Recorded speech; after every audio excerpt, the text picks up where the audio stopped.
how you communicate information about a crisis is just as important as what you say about it.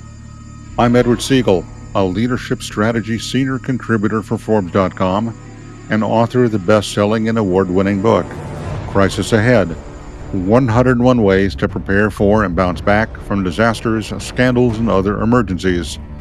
My guest today is Karen Friedman, a business communications coach. She'll share her advice and insights about communicating information about crisis situations, and she'll discuss the best practices for making remote and in-person presentations about a government or corporate crisis. Well, thanks for joining us today, Karen. I really appreciate you being with me today. My pleasure. Tell me, how important is appearance and body language when communicating difficult news or important information about a crisis situation? Ed, body language and nonverbal is important regardless of whether it's crisis or just everyday, internal, external meetings. So any public situation, think about it this way, combined with what you say, facial expressions, whether we're smiling, whether we're scowling, our mannerisms, the way you stand, the way you sit, it helps you connect with people, and it makes a difference in how you're perceived.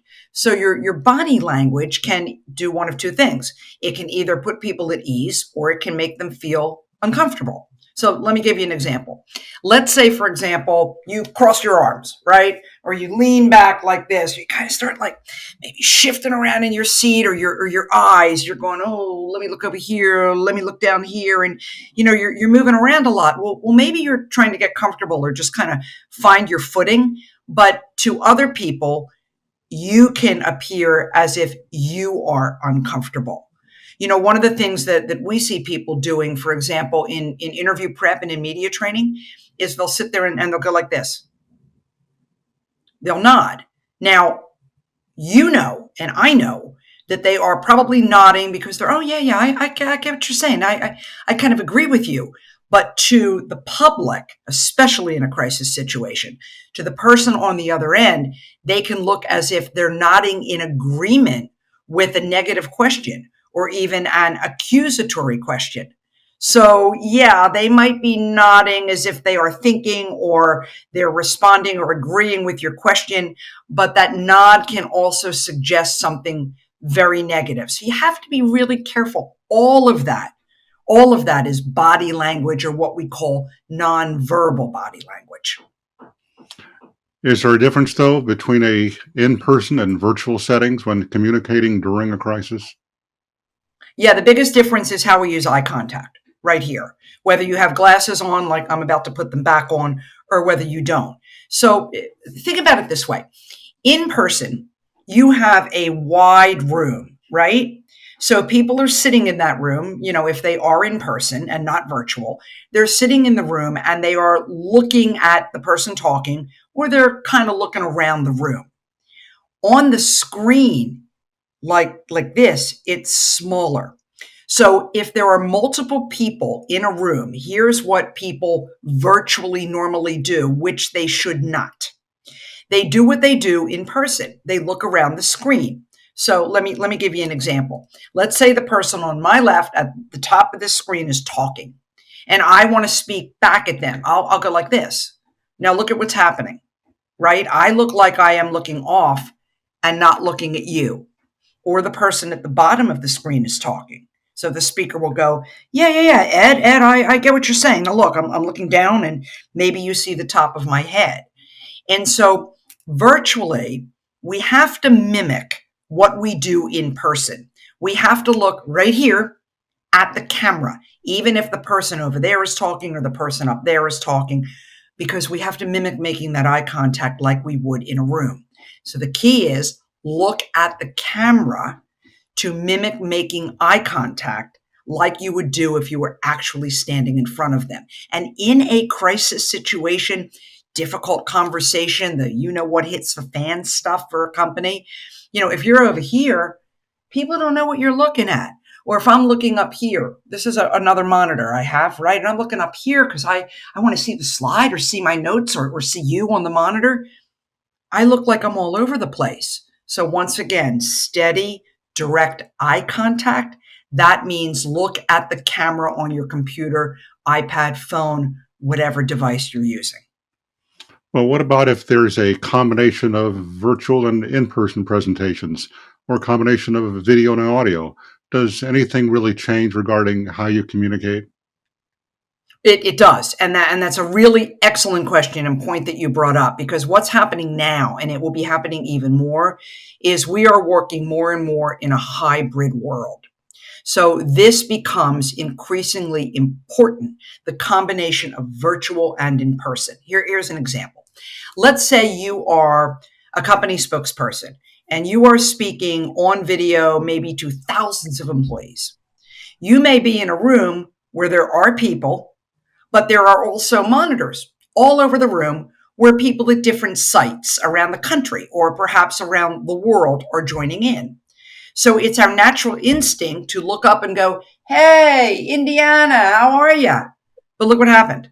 I'm now looking off, and it looks like I've left people out. So once again, that whole idea of looking at the camera.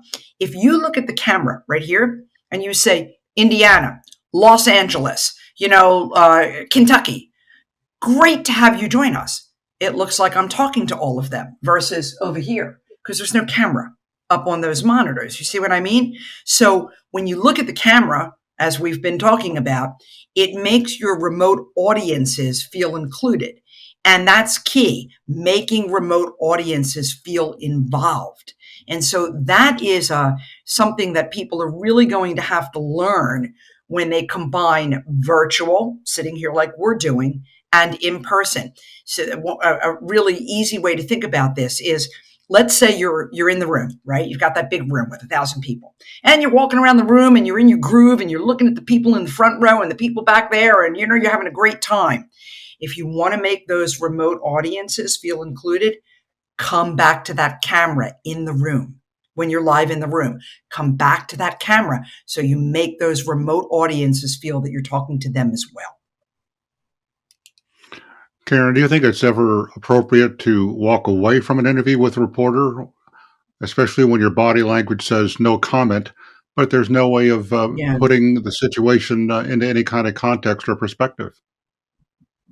Well, I think there are times, Ed, where it is appropriate, and with social media and so many citizen journalists, the landscape has changed dramatically. At least it's certainly changed from back in the days when I was a reporter. And so, yeah, here's why I think sometimes that it is appropriate. Today, there are many activists who pose as reporters, or there are what we call citizen journalists. Somebody's going to post something on social media. They have absolutely no background at all as a journalist. They're just a person who has an opinion, and they want to give that opinion. So, I guess it was, I don't know, maybe about a month ago or 2 months ago. Pfizer CEO Albert Bourla was at the World Economic Forum in Switzerland, and he was accosted, literally. You can find the video on YouTube, by two activists who were posing as journalists. And they started hurling all these questions at him and accusations at him. And they're, kind of like they're right in his face, with the mic. And he kept walking, just head up, no expression, no reaction. He just ignored them. And you might say, well, doesn't that make him look defensive? Or doesn't that make him look like he is avoiding them? Well, no, because granting them an interview on the spot, a confrontational interview like that, I think is worse than ignoring them. And even, now let's say it was a reporter that he knew from ABC and somebody he knew really well. Well, he might make a split second decision that, yeah, I'm going to talk to that person. But even if it was a mainstream reporter versus an activist, posing as a reporter, you have no time to prepare. You could get all tongue tied. You're just as human as anybody else, even if you're a CEO. So in that particular case, my advice would be, great to see you. Listen, I'm on my way to a meeting. Why don't you call my office when we can talk about this in more detail, and I can put some thought into this. So that would make that individual seem more thoughtful, and they're not looking like they're not being cooperative, but they're not going to grant that interview right on the spot. Activists are different. Just keep walking. And I guess in this case, he probably knew that they were activists. You mentioned your career, your previous career as a journalist. What, in your experience as a reporter, has helped you in your new career as a trainer and a public speaker? So, it's interesting that you bring that up. I always say that so much of what I learned back in my day as a reporter became so helpful to what I do today, but I didn't know it back then. All right. So, when I was a reporter, and as you know, Ed, I worked at stations around the country, ending up at ABC in Philly many years ago. What a reporter has to do is you have to take a lot of complex information, a lot of stuff, and you boil that, 10 pounds of stuff into a 2-pound bag. So when you're working with spokespeople, you have to teach them how to do the same thing. They are extremely close to their information. Often they want to tell people everything they know, but people don't want to hear about everything they know. So how do you take those 10 points, for example, and break it down into the 2 or 3 most important points? How do you hit that headline and really give people information they need? So that was the really big takeaway from being a reporter, because I might have, as that reporter, I might have spent, let's say, 8 hours out on a scene. And I come back and it's, I don't know, let's say I'm on the 6 o'clock news live. And I come back and it's 4 o'clock in the afternoon and I've got goodness knows how many, how much stuff to go through. And I can't possibly put 8 hours of stuff into a minute 30 or 2 minutes that I've been assigned. So I've got to break it down. It's very difficult. And, I have a background in it, right? But then teaching spokespeople how to do that it is even more difficult. But that was the number one in switching careers, and it's been quite a while, by the way. We've been doing, we meaning my team of people, we've been at this now. I know you're going to find this hard to believe. 25 years, actually, almost 26. So that was number one. The other thing is really helping people understand what a message is and what a message isn't. A message is not a slogan. It is not an advertisement. It is not a PR campaign. It is not your company vision that says, we are wonderful and we have the best employees in the world and those employees are going to make whatever. That's not a message. A message is about other people. So in my TV days, it was about the reader, the listener, the viewer. And it still is. It's about your audience. So if you're talking to a financial audience, what do they care about?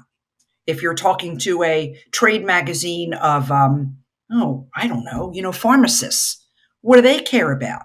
If you're talking to a group of crisis managers, what do they care about? So you really have to, number one, zero in on that audience. Who are they and what do they care about? Two, how am I going to take what I want to say, that message, flip it around so it's about them and not about me and my company? Well, as important as messages are, can you share the best practices when it comes to communicating that message in a remote situation?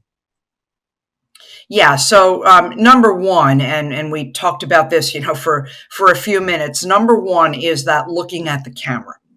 So a couple of thoughts on this. Often, I don't right now just because of the desk I'm sitting at, but a lot of times people's desks are lower. So you'll see somebody, they're kind of like scrunched down a little bit like that. So what I advise is, depending on how you're set up, take a couple of big books. For those of us that still have books, take a couple of big books, like kind of old-fashioned dictionary size books, and sit your PC or your device on top of those books. And that way you are eye level with the camera. So you always want to be eye level. So we're not looking down and we're not looking up. People tend to look around at their monitors. Once again, we want to come back to the camera. Always come back to the camera. Next, nobody expects anybody to be perfect in this virtual world. I mean, if you have the means and you're a CEO and you have a team of people and you have PR people that can help you, great. Maybe you want to be a little bit more perfect than the rest of us. But we do want to take up space. So what I mean is, I just mentioned like people leaning back. Well, a lot of times people can be, when they're like this, they have a lot of headspace above them. So we want to think of this almost like a TV interview. If you watch TV, some of those, magazine shows like a 60 Minutes or something, and they go in for that, that tight shot. I know you're not on a magazine show, but regardless, even virtually, you don't want all that space, right, above your head. You want to take up space. You want to fill up that screen. Now, here's a difference also when you're sitting and standing. And I want to talk about this for a few minutes if we have the time. So when we're sitting, like right now, I'm sitting, I'm filling up, I believe. I'm not looking at myself at the moment, but most of the screen. Okay. And so that means that, wait, let me stop myself. That means that I don't want to do this. I want to gesture because I don't want to be like super stiff like this. I want to gesture, but I want to be careful not to do it all over the screen. Now, if I were to move back, let me see if I can do this without disconnecting myself.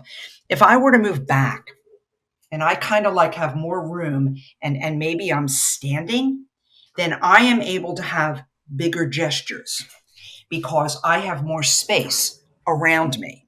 So it's important virtually to be aware of the difference. It's not the same as being in person.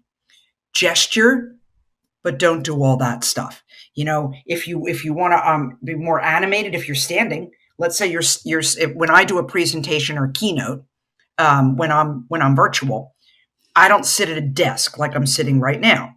On the other side of my office, I have a stand-up desk. And, you can get these really inexpensively on Amazon or your site of choice. And I have that desk standing up, and that way I can stand further back from the camera and mimic being in person. So that's good advice if you have a CEO in a difficult situation or any situation, maybe doing a town hall meeting, being able to to stand up in a virtual situation. A couple of other things that are really important: pausing, breathing, stop. Don't keep talking a million miles a minute. Everybody will get exhausted and everybody will stop listening to you. And this is in person really, or virtual, but virtually even more because people tend to talk over each other. So don't be afraid of the silence. Outside voice. So when I was a reporter way back when, I would stand in front of a camera live, whatever time of night it was. And it was the camera and me and the camera person. Very similar to what we're doing now without the camera person. So if I talked in my normal inside voice, I'd be saying, "Hey, Ed, how you doing? What's going on?" And little by little, it would seem flat and not very energized. So what I learned to do as that TV reporter is come through the camera. So it's like bringing your voice an octave up so you're energized and you're animated and you're excited, but you're not yelling. So the people in the next room over, I'm sure they can hear me right now. Oh, well. But otherwise, I might not sound that engaged and that animated. So I tell people, I know that Aunt Mary probably told you, shh, Ed, use your inside voice. And I'm saying, Ed, use your outside voice. So it's a little bit of a different take. Two more things that I think are important to point out. One of the things that I learned back in that day, looking at that camera, standing there talking to a camera when nobody except the camera person is there, speak to one person. So if you, it's kind of like writing an article. If you write an article and you're trying to write for the masses, you're not going to have that personal touch. But if you're speaking to one person or you're trying to write for one person, it's more conversational and it becomes warmer and it becomes a little bit more personal. So if you're a CEO and you're addressing employees virtually, don't think of addressing 1,000 employees. Think of looking at this camera, again, as if you're talking to one person. Lastly, whenever we are in person, but certainly virtually, a lot of things happen. So in the studio, a light might crash. Somebody might come running in. When I was out in the field, there were a lot of crazy things that went on because people wanted to see if they could get you to laugh. They would do really nutty things to see if they could, kind of get you. You have to tune all of that out. None of it matters. Your entire focus is right here. And if something happens there, or, somebody drops this bottle of water on your foot, ignore it. And that is one thing that you learn in a studio and you learn to get better at, to not jerk your head or not go, oh, what's going on over there? Keep your eyes focused on the camera. A lot of people, in order to keep their eyes focused on the camera, will use teleprompters. Or even if they're not on camera, they're using a microphone. They don't want to be distracted by the notes in front of them. Are there any Yeah. tricks of the trade you can share about the do's and don'ts of using a teleprompter? Well, most people don't know how to use a teleprompter. And it's really not their fault because they never had any training. So teleprompter, the biggest thing about the teleprompter is the speed in which it runs. And so when you work with somebody, a prompter operator, and they know you, they're going to get used to the rhythm in your voice. So the first thing is practice. When I say rhythm in your voice, what I'm really referring to is speed. So the first thing is practice. If you talk really fast, they're going to need to move that faster. But if you talk slow, they're going to need to slow it down. So practice first so they kind of get the feel for you and how fast or slow you go. Second, if you're struggling to see it, then it's easy enough today with computers, ask the operator to make the font bigger. Also to have a little bit more white space. I'll tell you a trick from my days of anchoring the news. So when you're looking at a teleprompter, what you're really looking at, well, two things. If you're looking at a camera, like in a studio, it's kind of like a mirror. If you're looking here, we now have these self-teleprompters and people kind of run them themselves, but it can all run together. So you want to have white space, just a little bit of white space. Let's say your first paragraph is, it's really sunny today, here in Miami, Florida, and I'm glad that all of you can join us. That's your first paragraph. Maybe you just have a little bit of white space there. So then you know to stop and then you move on. But the trick that at least for me, and a bunch of us used to do this, is we would take a script. I don't know if you can see this, but we would take a script like this, right? And we would make big black slashes. See that top of the paper? Big black slashes that would signal pause. So as the words are running together, if it says, the sky is blue, slash, I would know to go, the sky is blue in other news. So that's, that was a really good trick with prompter. Here's another thing, by the way, for being on camera. And this isn't only crisis, but I thought of it as we were talking about prompter. But a lot of people will kind of like go down like this. They want to, okay, I want to look at my notes and here I am. And now you've got my head. So think of it this way. Back in the news business, I might be talking to you like this.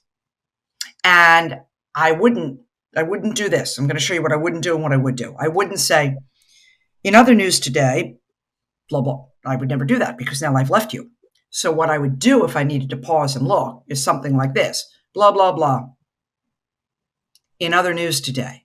So again, that camera, you're virtually or in person, you're always coming back up to the camera.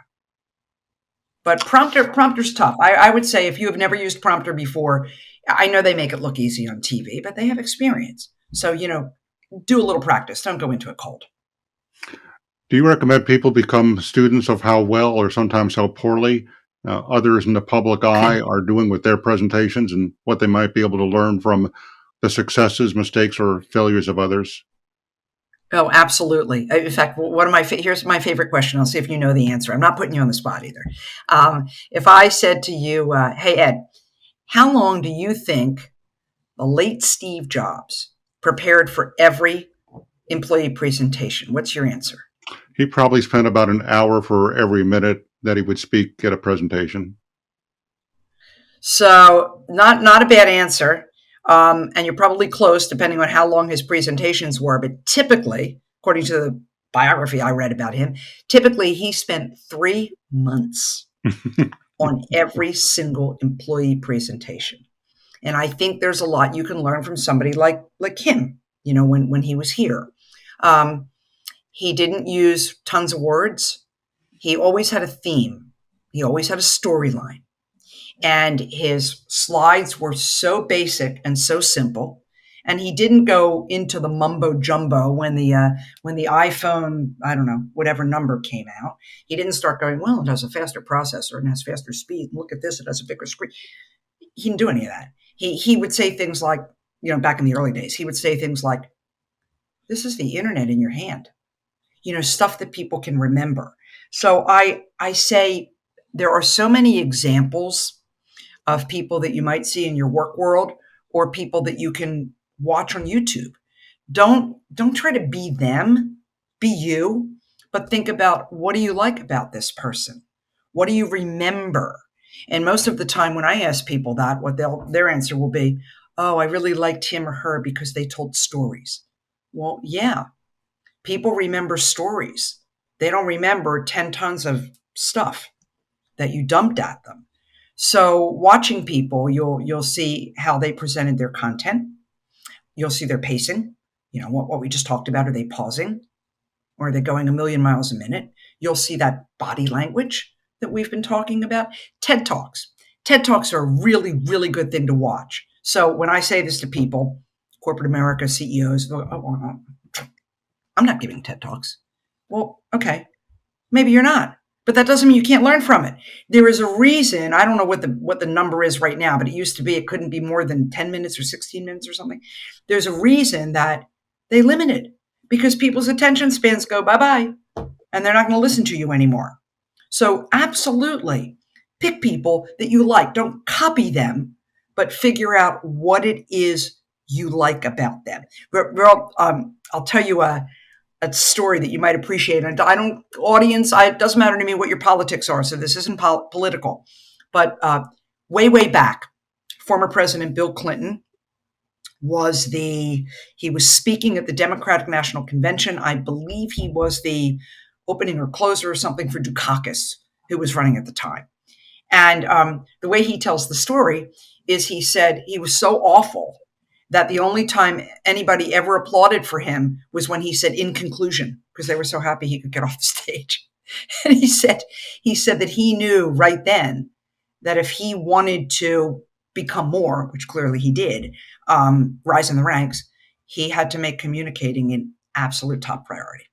And he's not alone. Warren Buffett said the same thing. Unfortunately, we're almost out of time, but is there anything else you'd like to share with us today? What I would say is, communicating is like any other sport. If you want to become good at pickleball, if you want to become a good golfer, if you want to jump in the ring and box, you got to practice and you have to learn. So maybe you have the gift of gab, maybe you have great personality, good. Maybe you're a step ahead of the game. But if you really want to master communications, it's something that you have to practice. It's something you have to hone. It's lifelong. Just like if there's a sport that you love. So if you want to be good at something, communicating, practice. Don't just say, hey, I can do this. Yeah, you can, but you're going to be better if you put some time and effort into it. Well, I certainly enjoyed our conversation. And as always, you had some great advice to share with my audience. So thanks again for being with me on the Crisis Ahead podcast, Karen. Thank you so much, Ed. Really appreciate it. That's it for this edition of Crisis Ahead. My guest today was Karen Friedman, a business communications coach. Be sure to come back next week for more advice and insights on preparing for, managing, and recovering from a crisis. Or subscribe to Crisis Ahead wherever you get podcasts. Remember, it's not a matter of if a crisis will hit your organization or company, it's when. And the sooner you're prepared for it, the better. Produced by Heartcast Media.